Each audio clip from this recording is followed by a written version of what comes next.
Welcome to the Catch Up with Claire. I'm your host, Claire Hoon, and today we are catching up with Dr. Alicia Ferriere. Alicia is my physical therapist. I was so excited when she said yes to come on. She is such a wealth of knowledge when it comes to women's health, especially as it relates to the pregnancy and postpartum period, something that I've obviously been through several times now. And Alicia shares that wisdom with us today. I'm so excited to share this conversation with you. We talk all about women's physical health during pregnancy, preparing to get pregnant, postpartum, how we can really best take care of ourselves.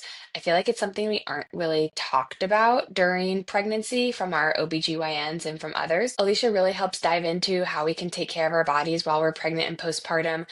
Pelvic floor health is not something I knew about until I met Alicia, and now I'm so passionate about it because of how much it has helped me through my pregnancies and postpartum and get back to the active lifestyle that I enjoy. Alicia opens up with us about finding her niche in women's health and pelvic floor health, both for women and men. She talks about the process of becoming a mother herself, her journey through motherhood, and opening her own physical therapy practice. We also talk about how Alicia and I had babies 1 week apart. That was so exciting to be able to share that pregnancy journey and really this postpartum journey together, especially with her. I hope you enjoy this catch up and I really hope you learned something. Alicia, welcome to the Catch Up with Claire. Happy to be here. That was so weird for me. I feel like you're the professional in this relationship. That has been our relationship for a pretty long time, but then it transformed. I know I have a bad habit of trying to make professional relationships friends. It's all right. So, for audience members who don't know and are listening in, Alicia is my physical therapist. We met 6 years ago, 7 years ago, when you were still at Finish Line. Yeah. Yeah. And you had, I think RJ was like It was in right. between a Okay. year or 18 months, maybe. He had just, yeah, I remember I how it remember him happened. walking. You brought him and he was walking at some point. So I don't know if that was like into our space, but no. Okay, I hadn't actually thought about this until the words came out of my mouth, Finish Line. I was literally 3 days away from leaving for the Berlin Marathon, and I had a phantom ankle sprain pain.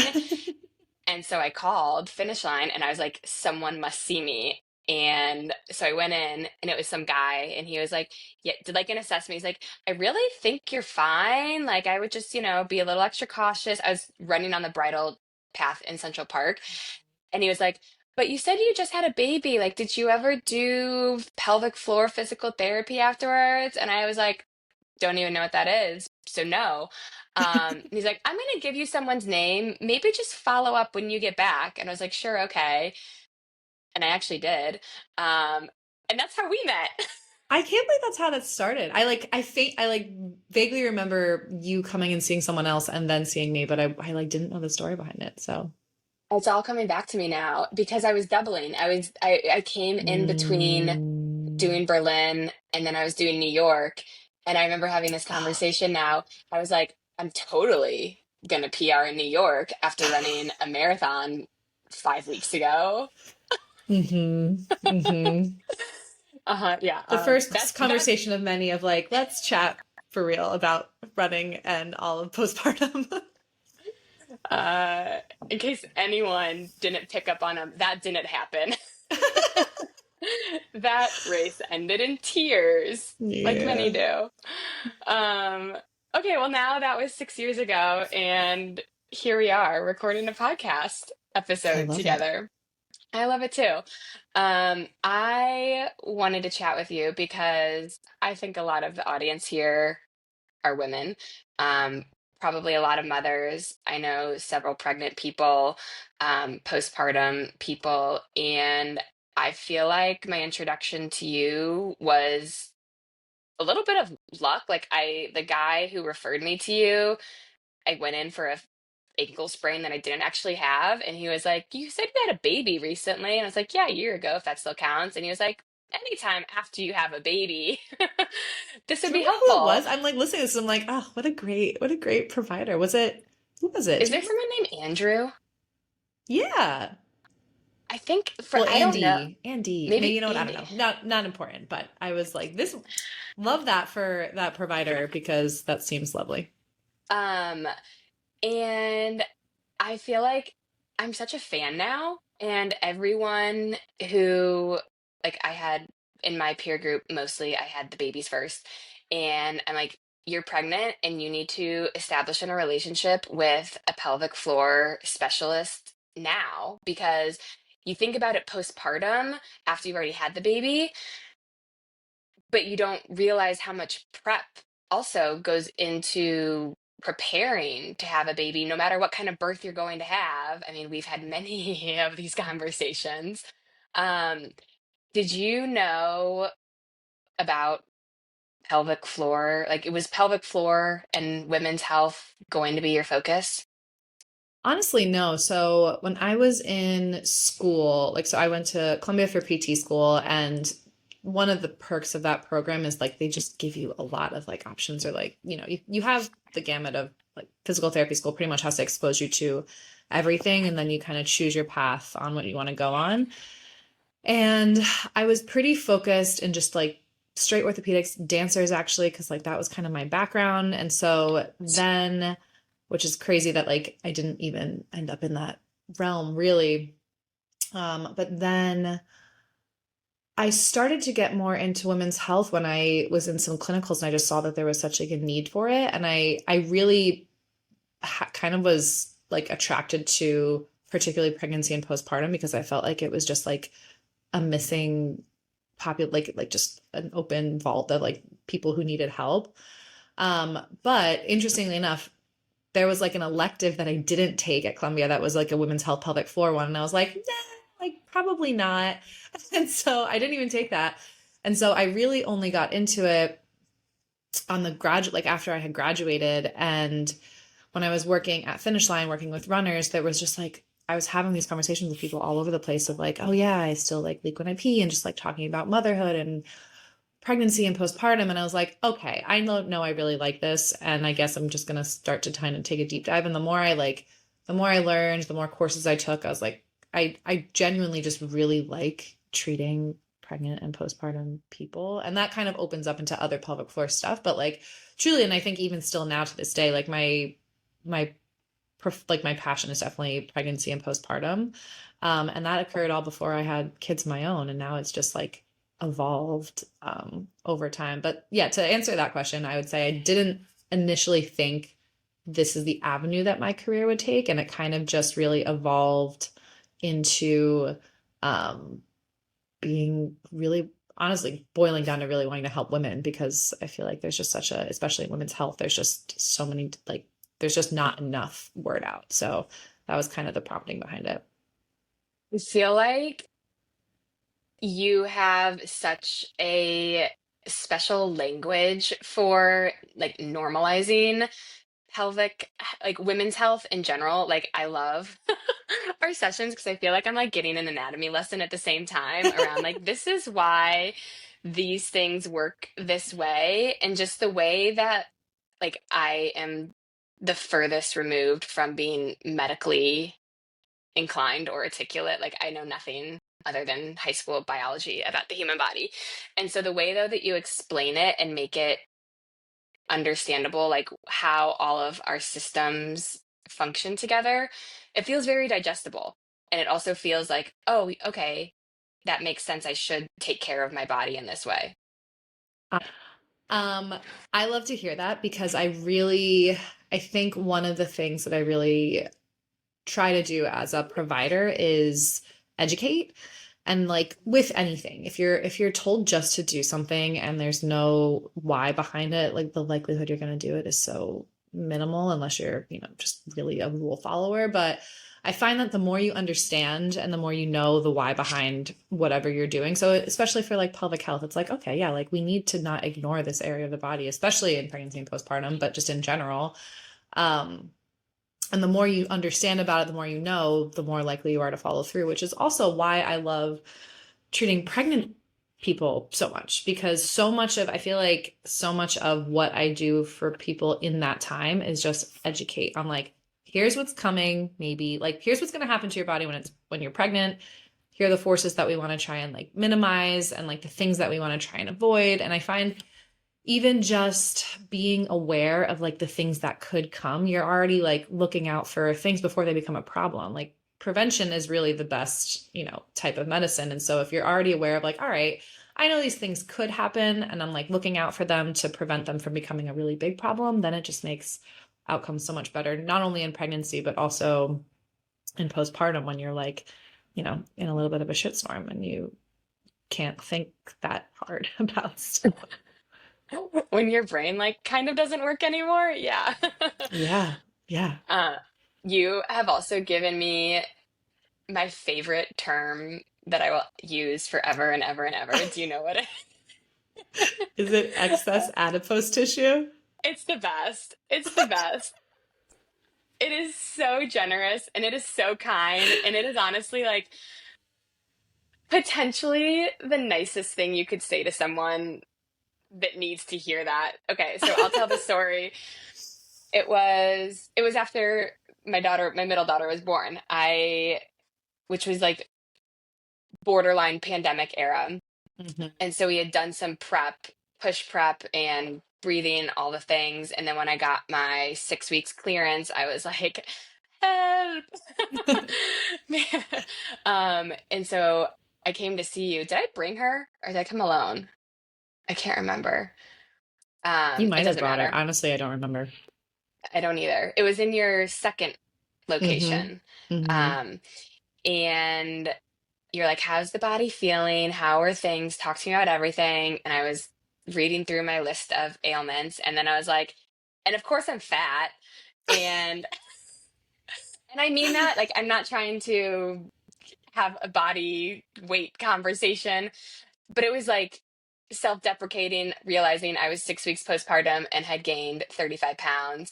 And you did a full assessment, and you're like, excess adipose tissue is meant to be expected. And I was like, say that again to me. Say that again to me. That feels like, oh, this is a medical condition that happened because of the medical event my body went through. Yeah. Not like, oh, I'm fat. Like, it just feels so much more generous. And so that's It how I is. I think mean, about it like, now. especially in pregnancy and like postpartum, your body is just kind of going through it. And I feel like women are just so hard on themselves for like so much of how your body responds to pregnancy is like genetic makeup and things that are like kind of beyond our control. And truly, weight gain is extremely variable. Like you have, it's the whole gamut. And so beating ourselves up over like tissue that was meant to like help your body create a baby and help then feed that baby on the other end is just like I try to tone it down a little bit It because was it's not. It was honestly just such nice reframe because in my first pregnancy, I will never forget sitting in my doctor's office, which was I had a new OB for the second pregnancy.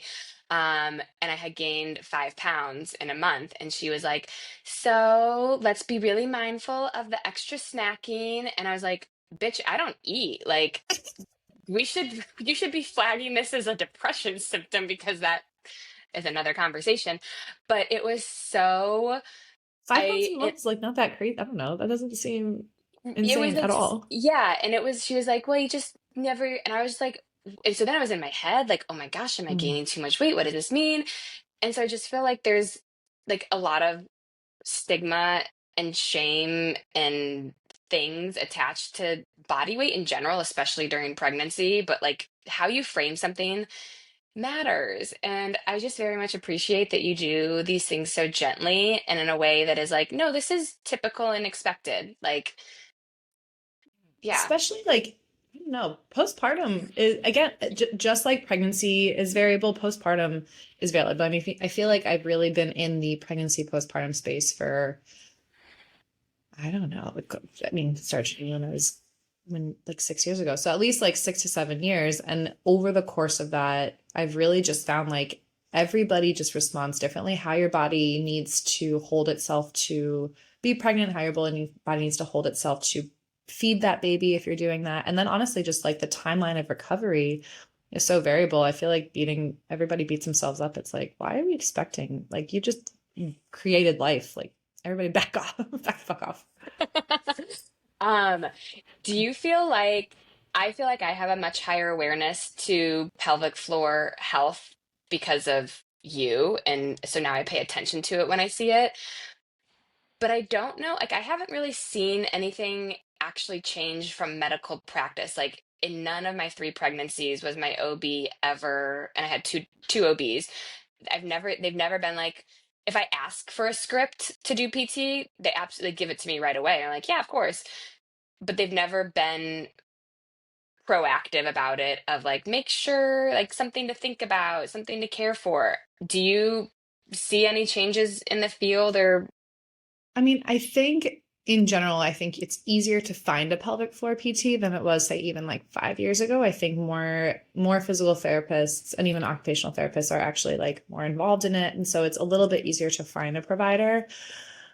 I think the link between it being recommended by OBs and like in the true like medical way is still a bit lacking. Like I think so many times I see when you're pregnant, I always want a script from the OB just to make sure you're medically cleared to do what I need to do. And so sometimes like there's no like pushback, but I actually, you know what, I take that back. Sometimes I even do get pushback. They're like, you don't need that. And like, yeah, it's crazy. Like I've gotten a little bit of pushback from it, but I don't know. I think it's easier to recommend on the rehab side. The pregnancy side, you don't really see it recommended. Oftentimes I get frustrated because especially like, I have such a, like, I'm also a very strong orthopedic, like I treat all orthopedic things for like athletes and whatnot. And so many like very common ailments in pregnancy, pubic bone pain, sciatica, like what, all the things, right? All the things that if you were to tell your provider, they're like, oh, sorry, you're pregnant. That's normal. These things can like, you can lessen them. You can at least like, who knows if we can, it's hard to say if you can completely nip it in the butt because I don't know what capacity you're coming to me in. And certain aches and pains, I always tell people, I'm like, I'm a physical therapist. Pregnancy doesn't feel like great 100% of the time, right? Like your body is really adapting, but the really bad stuff, like the deep sciatica, like all of the things that like, if it's limiting your ability to move, then it's a problem that can be treated. It doesn't need to just like get washed away. I had one OB tell me that they just refer people to YouTube. I'm like, that's the worst place on earth. Why would you do that? Like, what are we doing here? So I think definitely in pregnancy, the link for like that being proactive on that stuff is a little bit less. Postpartum, meh. Like I think the patient side, like because of honestly probably social media and everything else, like people know that it's a thing and so they tend to seek it out. I still don't tend to get as many referrals from like providers. It's more from like your postpartum doula or the lactation consultant who you're telling that you're like, peeing yourself all the time. Stuff like that. Yeah, I think people are more aware of like the pelvic floor as a thing in general, especially even around like menopause and like, there's just more awareness, I think, around women's health. So I think that's really helpful. I don't tend to see as much of it seeping into like the true medical community. Like I'm not getting referrals from doctors often for anything. I feel like we jumped right into this because I was excited. Um, when do you recommend? I feel like let's give listeners sort of like a baseline of knowledge. When would you recommend someone reaching out to a pelvic floor specialist in their area? How would you recommend someone finding a high quality provider like yourself? And three, what can someone expect in a first appointment, getting to know? I mean, I knew an internal exam was an optional part of that, but I feel like there could be some nervousness around Totally. what that might look like. Hmm. Can you give us just a quick orientation for people who are totally new to or haven't experienced the type of physical therapy you offer? Yeah. So like, are we talking just in pregnancy, like pregnancy or postpartum? Or who should see a pelvic floor physical therapist? So like beyond pregnancy or postpartum by itself. Like I think there's even like I treat men, which people are like, oh, weird, but men have pelvic floors too, and they have pelvic floor issues. So I always say like if you have an issue that is around bowel, bladder, sexual health, or even like a pain that typical orthopedic, like a deep hip or a deep pelvic pain that typical orthopedic pain isn't, or typical orthopedic PT is not fixing, I would say it's always good to seek out pelvic floor PT because it might be a different avenue or a different lens to look into. And especially, I mean, the deep orthopedic pain for sure, but like definitely urinary incontinence, who a lot of runners have urinary incontinence and they haven't had a baby and stuff like that. And I think again, it kind of goes into this hat of like, oh, it's for whatever reason, incontinence gets like thrown into this like, cool, it's a thing that I deal with. And it's like, does not have to be in that light at all. And then for pregnancy, I get people, I would say at least if you have no issues, I think at least meeting with a pelvic floor therapist once or twice at some point, one time, potentially maybe a little bit earlier around like the 20-week mark, so you can get a good baseline and talk about, again, educate on what's to come. And then again, a little bit later, and the pregnancy has really kind of taken hold to assess where you're at. And at that point, you can start to talk about birth prep if people are interested in that. That's always really helpful just to kind of get the lay of the land of what the physical aspects of birth could really look like.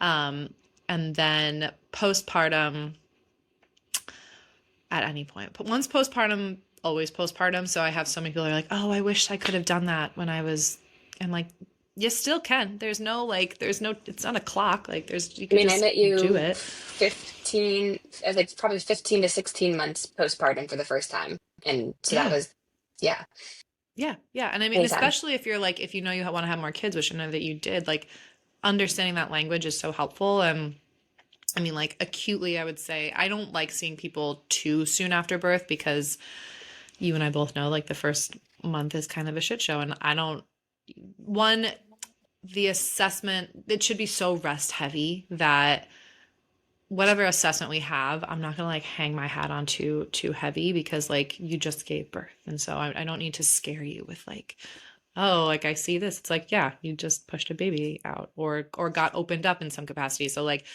I don't tend to see people too soon after birth because that time is really meant for healing and figuring out whatever stage of motherhood you're in. And then, beyond that, it really depends on how you're doing and how, like, what the goals are to get back into everything. I am Um, always, go ahead. I wasn't sure that you had there were like there was a three-part question. It was long-winded.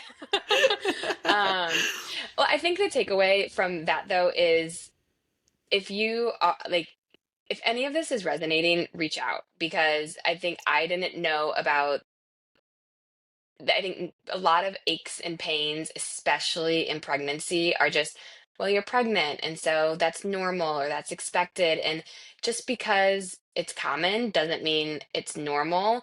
And Number it one can be, phrase. I stole it from you. I definitely told it. You've definitely, I just I love plagiarized it. saying it to people. um that you can get help for it. Like you don't need to be uncomfortable as you are. There's definitely like even just you teaching me how to stand with my hips in a different way alleviates so much pressure from your It pregnant can be belly. so easy. And like I think too, birth is a little bit of a black box in terms of like especially if it's your first go around, you're like, I do not know what to expect. And there's just a lot that you can do just from an understanding and like self advocacy standpoint to be like, okay, I kind of know what's coming. And so it just lessens the fear, which we know, getting into like the whole meat of it, like the more you know, the more you can advocate for yourself, the less fear you have, the better outcomes anyway. Because if you're afraid of something, there's going to be like tension and, birth in any capacity, again, if it's surgical or non-surgical, is about like opening up and releasing a human. So if you're tense and there's a lot of fear, your body's going to hold on to that. And then that can change outcomes sometimes. Okay, that's a perfect segue because I'm always so curious about people who are highly skilled and specialized at something, at anything, honestly. Like even with my hairdresser, I ask her this all the time. Like, can you cut your own hair? Like, do you need help? Did you feel prepared and like you knew what to expect in your own pregnancies and births versus like there's so much that can happen that you just don't know. Did you feel like from your own pregnancy journey because of what you do and what you know about pregnancy and birth and postpartum? Yeah, I think like there's always going to be like I'm really I understand all the physical aspects of things. So like the physical stuff never really shook me like in either one. I You're like, think my pelvic floor has got this.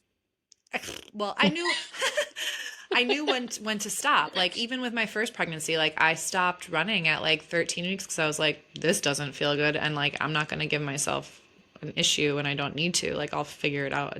Like it's for a later time that I return to running, and I think I stopped even earlier with the second. So like physically, I knew what to do and what to expect, and the same thing with recovery. Like I had to recover from a cesarean the first time, kind of knew that.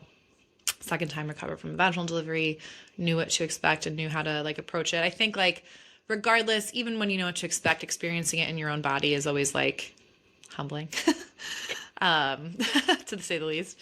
I think what I didn't expect was for at least for me was like all the hormonal stuff and like some of the like just medical back and forth that I had to advocate for myself harder than I thought I would, kind of. And like, Hmm. I mean, really, like the hormonal stuff I didn't expect because you don't know until you know. And some people come out of birth and they're like, I feel great, and then then you also could not. And so I think that was more of the learning curve for me. And now, having gone through it twice, I feel like I make sure I really talk about that to my patients of like, how are you doing? What how is the sleep? It probably is not good, but like how are we doing? And kind of know how to approach that a little bit more because like I said, some people they thrive and they're like crushing it, and then some people are it's harder. So physical, yes. Emotional, no. No, I so appreciate that you always ask, like, how are you doing? Have you eaten? Have you, like, Hmm. it's more encompassing than just I mean, the physical side is everything. It's like the hormonal aspect plays a very big piece of all of that. Huge, yeah. Yeah, yeah.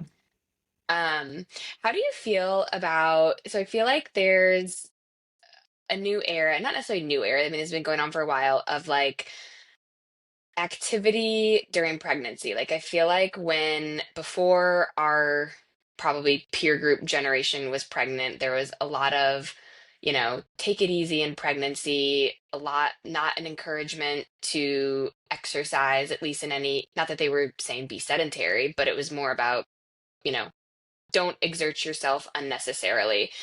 I feel like we've pendulum swung a little bit to be like, pregnant people can do anything like lift. I know you're laughing because of me in my last pregnancy. I will out myself. Okay, I will out myself. I Mm. had joined this gym pre-pregnancy and it was like only they only did classes and it was heavy lifting, which is what I was trying to gain muscle for to support my running before being pregnant. And then I got pregnant and I was like, well, I'm already going. I can be that like strong pregnant person that lifts weights, which you can be until you And can't. And I was like, what's the word? What's the word? Don't do what I did you didn't do because anything wrong. I I mean, you didn't I listen to me a little bit, but I didn't listen. I was non-compliant, that's for sure. But I think it's because there's this, I don't know, you see on social media people, fitness instructors lifting very heavy weights and PRing on, whatever deadlift or push press or whatever it is, and they're 8 months pregnant, and you're like, this is possible. And so then, and I wish I had listened more because I had a very hard recovery, round three. And There so you go. talk to like, what do you think that balance is of, yeah, you want to be strong because birth is highly physical. Like you've taught me this and I've experienced it of it is a lot of physical exertion to get a baby out of your body, no matter how you get that baby out of your body. So there's a balance of don't sit down and be sedentary all pregnancy, maintain your strength, but also don't push yourself to a point of diminishing returns. Yeah, I think like what I tell people most of the time, at least for pregnancy by itself, is like your body is going through one of the most intense changes it will ever go through in a relatively short amount of time. Like you gain a lot of weight in one particular spot, and so in keeping your muscular system healthy, it helps you combat the fact that like you're gaining weight in a bowling ball in your abdomen, right? Like so much of our like I think part of the problem is like when exercise takes this, like, what does exercise mean and what does it define? Like, what are the goals associated with said exercise? It really, you have to kind of figure out what you're trying to get at. So, like in pregnancy, I'm always like, you want to maintain enough muscular fitness and tone that you can like happily combat the pregnancy and go into postpartum not feeling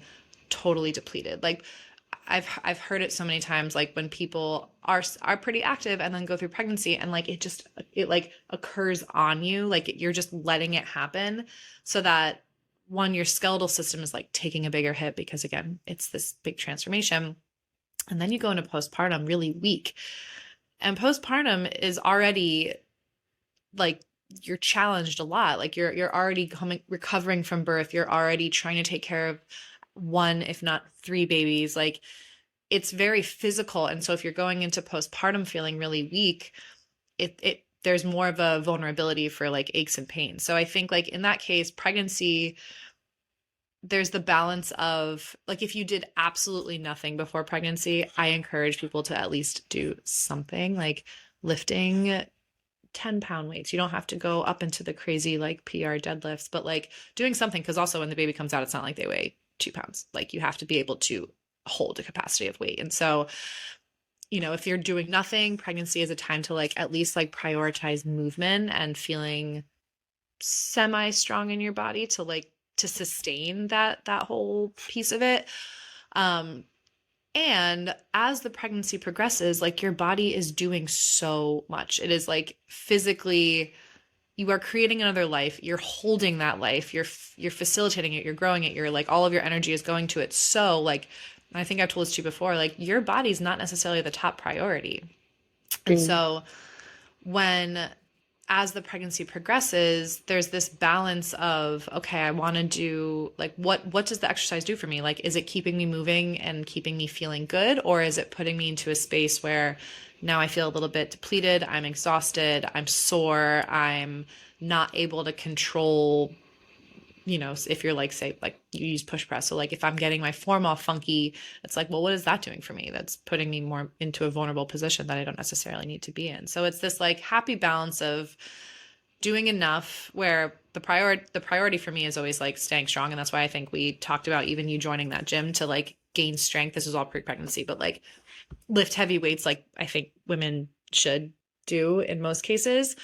But in pregnancy, it's like, it's not the time for a PR. It's not the time for Mm. any record breaking. It's the time to like take care of your body and make sure that it's really staying healthy throughout the course of the pregnancy. And like what that means is like it will change and modify because your body at 38 weeks pregnant is very different from how it is at 12. Like it is this crazy, very vast change. And so you want to make sure that you're modifying. Like, I don't even think, even for myself, the second time around, I was like, well, one, because you have another kid, you're like, time, what is working out? But like, I started off relatively okay. And then I felt the effects on my body. I'm like, okay, I can't lift that heavy because I'm too tired. And like, it doesn't feel good anymore. And so making sure you're actually listening to those signals is really important so that you're going into birth not depleted, ready for the Olympic event that it actually is. And then postpartum, you've done the work already so that you can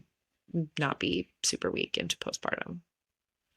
I think. Yes, I think it's such a balance. And I feel like if anyone is pregnant right now and listening to this or thinking about being pregnant, it's the find the middle ground that and listen to your body. Like when I have friends who are pregnant right now and they're like, I'm tired. I'm like, because of you in my head telling me this, like, then rest. Like your body, you are not the priority. All of your energy is going to the baby, not to you. Like you're being depleted from. So It literally if is sucking everything out of your body.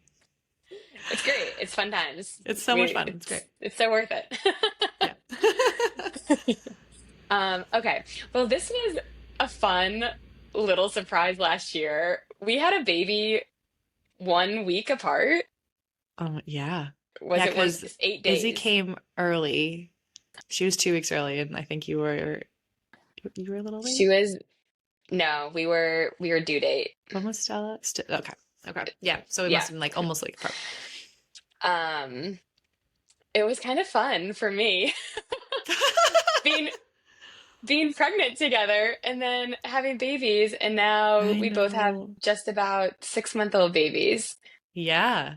Yeah, which is crazy. I mean, I remember you had told me you thought you were pregnant, and I was like, I could be pregnant. I don't even think I had like taken a test yet. You had, so I remember this so specifically because I came in and I was like 10 minutes old that I had found out I was pregnant. Like I had found out, I think I was seeing you on Tuesdays. Like I found out Sunday and told you Tuesday. And then I canceled like 6 weeks worth of appointments because I was so sick. And That's by, right. and by the time I came back, you told me, and you're like, well, I've been wanting to tell you. Forgot. If Oh you would my just gosh. show up. Yeah. And now here we are. How are Here we you? are, 6 months. I'm good. Honestly, the I see the adjustment to pump in the two, background. yeah, that's coming for us soon.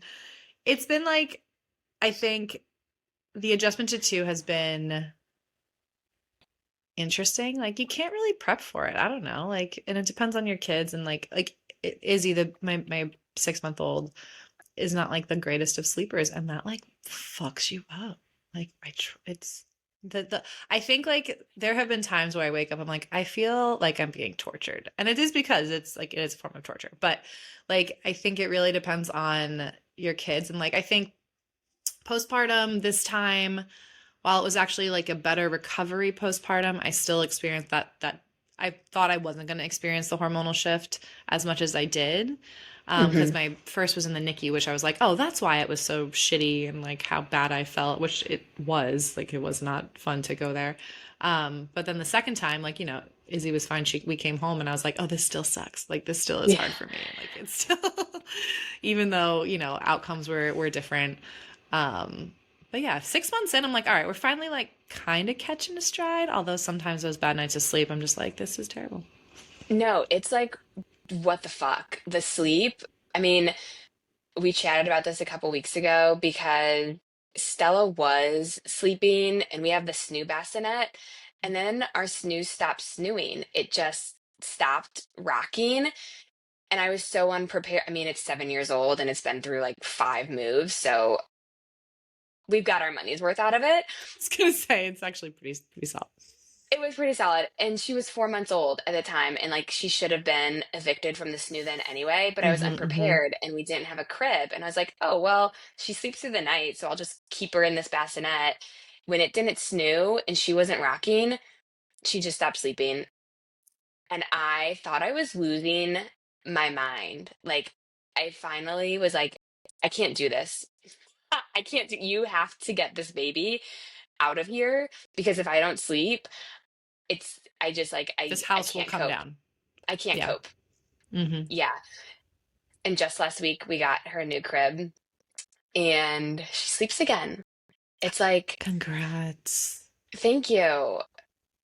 But I've been thinking about you because I'm like, I I feel bad saying that if Izzy's still not sleeping because I'm like knocking on wood over here. Is this the solve? Like, was the crib? Did she just need a rollover on her belly to be comfortable? Because it's been 4 nights, but I'm gonna take the 4 nights. Take the 4 nights. Honestly, like I feel like we're in the stage of it's kind of hit or miss. Like sometimes it's good, but Izzy's also I think in another like developmental leap of like she's also been rolling over and getting like stuck in the corner, and then she Yeah. gets pissed, and then she's also finding her voice. So sometimes she's just like talking all the time. I don't know. Well, ask me in another month. We'll see how it goes. I'm trying to keep this headspace of like it's okay. It's temporary for now. But then of course Izzy sleeps, and then my 2.5-year-old is like, I don't know what's going on with her. She goes from sleeping through the night to now I think she's afraid of the dark or something. And Oh my that's been a gosh, we mess. So just I'm like, yeah, Malin just figured out I don't know if she learned it from school because she's never said she's scared of the dark before, but like I can see it in her face. Like she's petrified and I feel so bad. But I'm like, we have one door. Like you don't, I needed to be scared growing up in a house with a basement and multiple entryways. Like there's nothing to be scared of here. I am fully blaming all the Halloween decorations, to be totally honest. Oh, Our next door neighbor has one of those 12-foot skeletons. And I'm like, ugh, this is not helping my cause right now. yeah. Okay, I can Halloween's see a from a scary two time. year old's Our per town goes hard. are they into it? Our town is like there's decorations everywhere, and like some shit is really scary. I'm like, what? Who is this for? Like there are children here. I I'm feel scared like of I've it. kind of gotten, okay, ours is friendly and ours is more like stoop decorations that are competing with other stoop decorations because they're full production. But I haven't found an actual scary one. Although I don't know, Come to the maybe burbs. it's They're intense.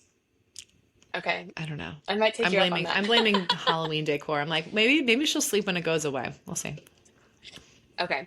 I know we have 10 minutes because we both have children to pick up. Yes. Talk to me about Fortify PT. So I met you when you were a PT at another, I don't know what's it called, clinic, Clinic. another, Yeah. okay. Wow, Yeah. I got it right. Good job. Great job. And then you ventured off and started your own practice, and you still talk to me about the process of that. Yeah, so I was working. I still have a great relationship actually with the owner of Finish Line. He's been like a great mentor to me. But at a certain point, I was starting to just realize that I was almost like creating a business within that business, and Hmm. there's always certain limitations when you work for other people. And I don't know if you remember, like I was working 6:45 in the morning to 3 or until 8 p.m. And so a lot of the big stuff was for me was like hours and flexibility. And I knew at that point that I was going to start a family relatively soon, not so soon, but like I knew that it was in the future. And I knew that I wanted to create the opportunity for myself to like have more flexibility. And if I can, great. And so I kind of took the leap to go out on my own. I left that job in January of 2020, which was phenomenal timing because I had like just gotten my feet wet before like the pandemic shut the world down. And so then I was all virtual, and it was like a little bit stressful, but still actually kind of awesome. Like I was seeing, there were no rules. It was like the Wild West at the time. I was like seeing people, like I was treating people who were living in Seattle and Florida and all these crazy things, which was kind of awesome. And then once it opened back up, obviously, like kind of went back into it. And so it's been 5 years, almost six actually, of Fortify PT as like a practice. And, as motherhood has, I think if like I didn't have kids, it would probably look different. Hmm. Because one, right before I actually had Ronnie, my first, I was trying to find help because I was like, the business was doing really well, and I was trying to find someone to come in and like help me.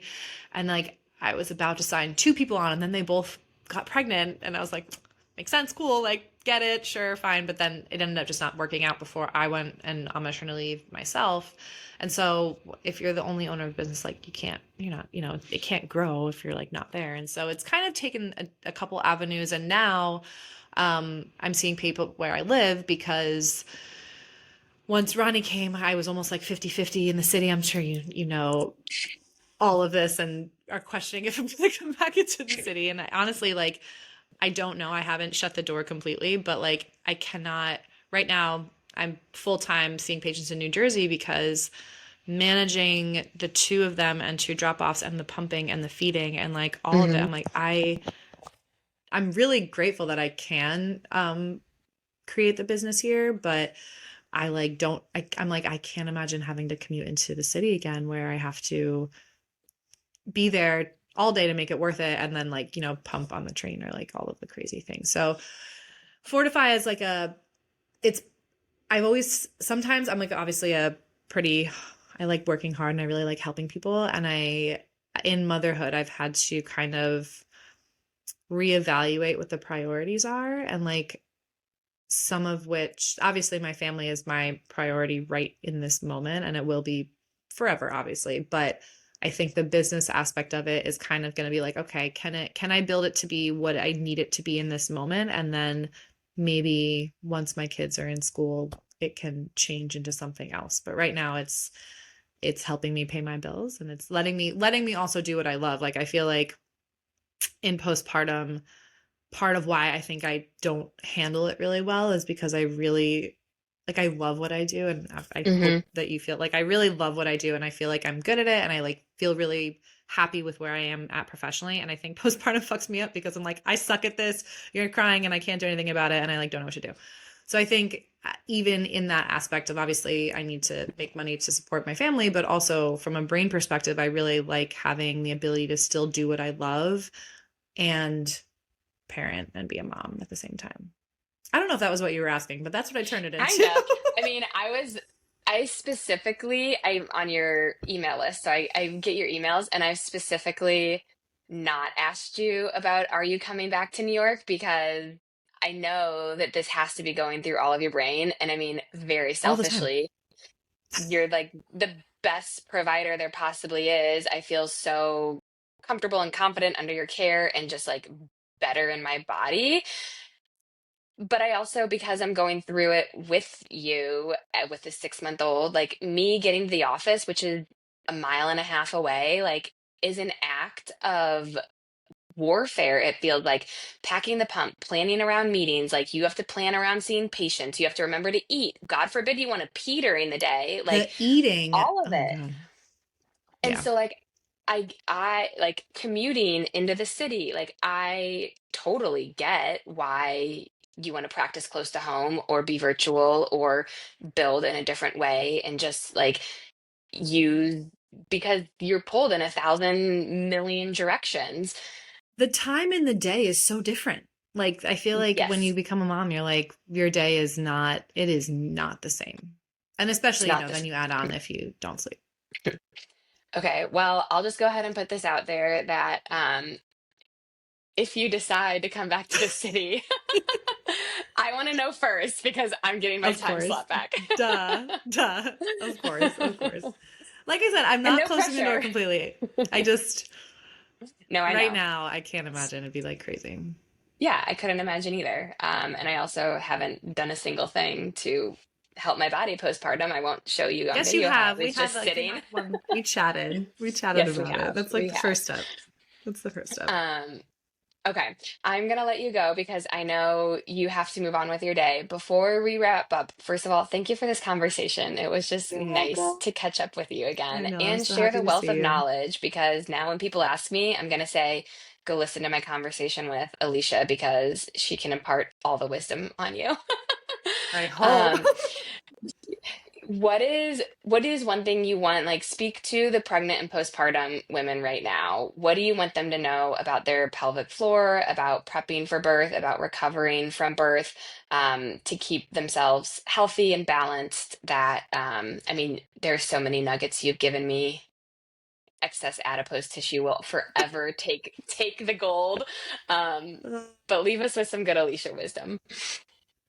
I think in general, like our bodies go through so much. Like there is so much change, there is so much demand, there is so much like just asked of our bodies in pregnancy and postpartum that taking care of your physical body is so important. And that can look like so many different things. That can be like, oh, okay, let me go get a preemptive exam by a pelvic floor PT or just a PT, or that can honestly just look like taking the rest or doing the strength class, going for a walk, doing, listening to your body and prioritizing your physical health, because it really does make the process gentler on your body. And I think it helps mentally when you feel a little bit more in control, because sometimes, I don't know if you felt this way, like pregnancy and postpartum can kind of feel out of control because you're not really in the driver's seat like baby is. And so whenever you can take the liberty of being in control over your body, whether that be meditation or yoga or strength training, whatever works for you, I think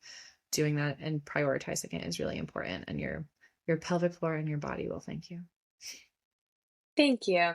And you put great information out on your Instagram, so tell people where to find. I You try. have. Instagram is not my forte. I try my best, but I appreciate that. So my Instagram handle is Fortify_PT, or my name, which is hard. It's it's A Ferriere_DPT.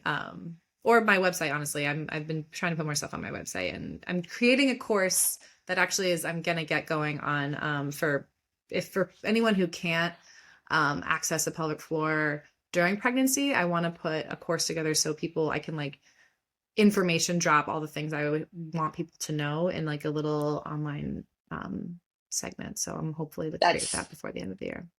so needed. I feel like there's so much postpartum, but it's the during pregnancy piece that I feel like so needed out there. Yeah, and like if you know it when you're pregnant, you're gonna know that information postpartum. So it's kind of nice to know all the things before you get there, so that you're not like, what the hell is that? Trying to learn another thing on top of caring for a newborn. When your Exactly. brain literally can't put anything else in your brain. Alicia, thank you for this conversation today and for You're joining us at welcome, the Catch Up Claire. with Claire. Aw, I loved it. Thank you for having me. of course. All right. We'll talk soon. Okay, bye. I hope you enjoyed that at Catch Up with Alicia. If you did, it would mean so much if you would download, subscribe, follow along wherever you get your podcast. That's how I can really help continue to have these conversations and bring these conversations to you.